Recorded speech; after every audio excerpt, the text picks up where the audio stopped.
There are 261 million young people in India in the age group of 18 to 29 years.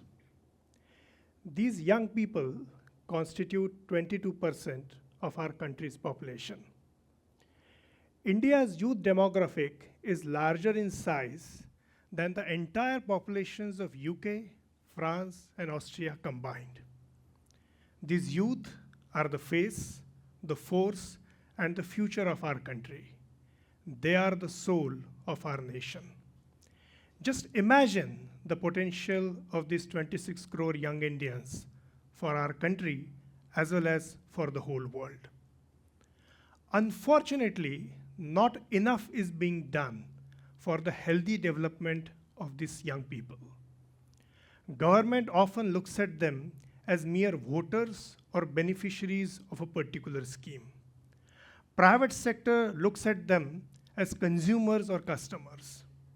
Youth are looked at as means, but not as an end in themselves, not as beings worthy of love, attention, and care for fully blossoming into flourishing adults. Psychologist Jeffrey Arnett coined the phrase emerging adulthood to refer to this life stage, indicating that young people are no more adolescents, but are not full adults either. Youthhood is a distinct life stage with its own challenges as well as opportunities for growth. Now we look at the degrees and the packages that our youth earn, but we don't look at touching or nurturing their souls and through them touching the soul of our nation. Usual discussion about young people revolves around unemployment, road traffic accidents, sexual assaults, suicides. There is entire emphasis on the negative aspects, but hardly any on the positive aspect of flourishing. In 2002, Professor Corey Keyes, an American sociologist and an academic at Emory University, proposed a spectrum of well-being consisting of floundering, languishing, and flourishing. Now, floundering is a stage which consists of people who are mentally ill. They're obviously not doing well in their lives. Then there is something called languishing. These are the people who are not mentally ill, but they are neither mentally healthy. They are in between. Have you ever felt that gnawing sense of emptiness, a void that you can't escape, lack of passion or purpose despite checking all the boxes that society asked you to do? Now that's languishing, where bulk of the population lies.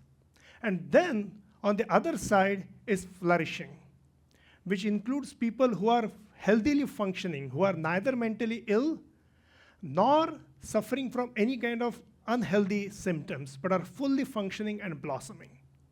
But we have to keep in mind that flourishing is not just an antonym of floundering, nor is it a catchword for inert good intentions. Just bringing young people from the negative side of the axis to the 0 point is not enough. We have to actively facilitate their journey on the positive side of the axis to help them really grow.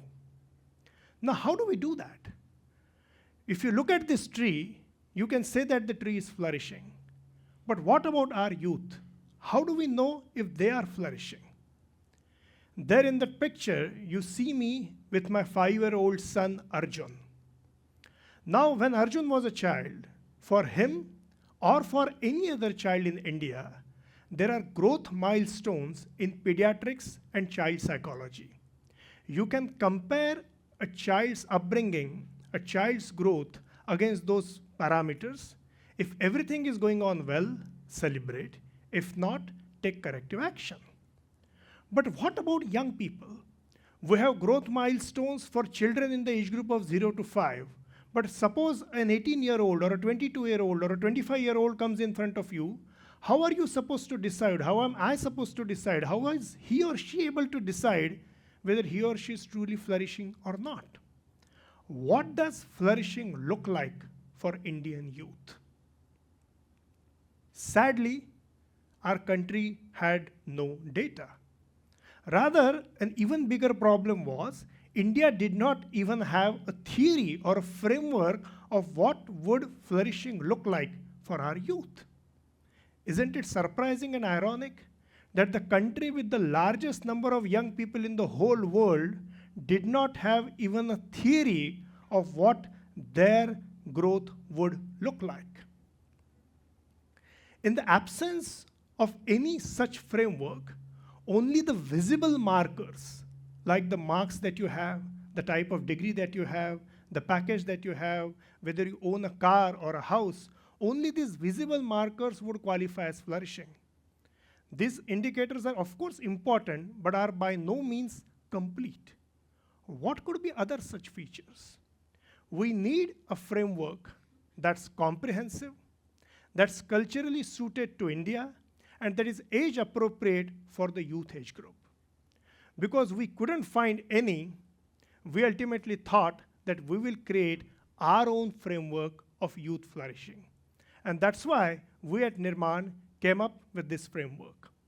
Our framework consists of 7 domains and 50 features. The 7 domains are physical health, psychological well-being, character development, relationships, professional development, life skills, and social contribution. And within these 7 domains, there are 50 different features which can give you a comprehensive, age-appropriate, and culturally suitable overview of whether a young Indian is flourishing or not. This framework is derived from our active engagement with thousands of youth over the last 2 decades and utilizes key aspects of scientific literature from the field of positive psychology. Now, after we did the framework, we had in our mind 4 different target audiences for it. Obviously, the youth themselves, practitioners of youth development, academicians and policymakers, now that India has the national education policy, and obviously any other young citizen of this country who is invested in working with young people. Based on the framework, we eventually designed a questionnaire to help the youth self-assess themselves and get a 5-page report in their mailbox describing in detail their present standing on this flourishing spectrum. We made the questionnaire public and invited young people to take it and assess where they are. Now, what I'm going to share with you are results from our study of 5,000 young Indians who took the questionnaire. What did we find? Sadly, only 17% of the respondents, 17% of the respondents were flourishing in all the 7 domains. And unfortunately, merely 1.07% of the respondents were doing well on all 50 features. A whopping 83% of the respondents were languishing in at least 1 or more of the 7 domains. And 46% of the respondents were languishing in 4 or more of the 7 domains. This is the first scientific picture that we have of the flourishing status of Indian youth, and it's a sad picture. The fact that a high percentage of youth are languishing is really alarming, and it calls for immediate attention to provide developmental assistance and facilitation to these young adults.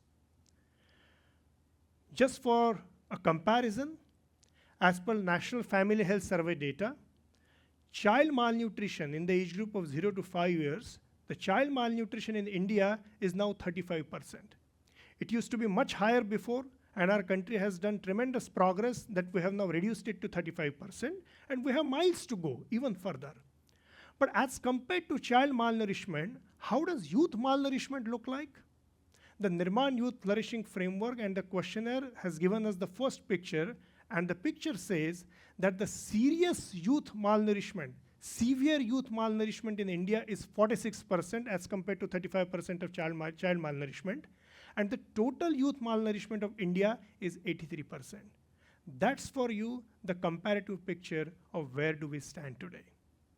The framework and the research findings were presented at the World Congress of Positive Psychology in Australia, at the Conference on Emerging Adulthood in the US, and at the European Conference of Positive Psychology in Austria, where I also had the privilege of meeting none other than Professor Corey Keyes himself and also Professor Jeffrey Arnett.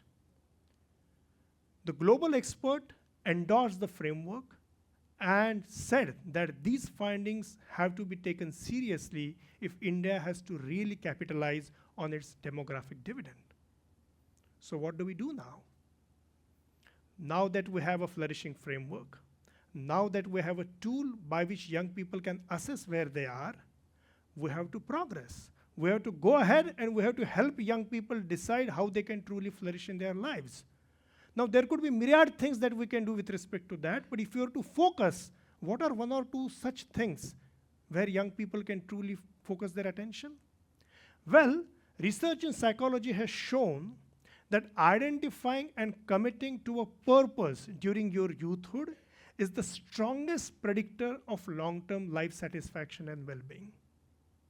Purpose is the psychological vaccine that ensures youth flourishing. So are you flourishing, and what's your purpose? These are the two questions every young person of India should be asking himself or herself. And are you flourishing, and what's your purpose are the same two questions which all of us should be asking and encouraging our youth to find answers to. No more, what's your package? Rather, what's your purpose? We look forward to a future when the development of India's youth and their success in life does not remain restricted to exam scores, package figures, number of vehicles owned, or square feet of purchased property, but is assessed on a much broader and meaningful spectrum of flourishing that helps them grow on the positive side of the axis. Because ultimately, flourishing youth will be the real markers of a flourishing India. Thank you.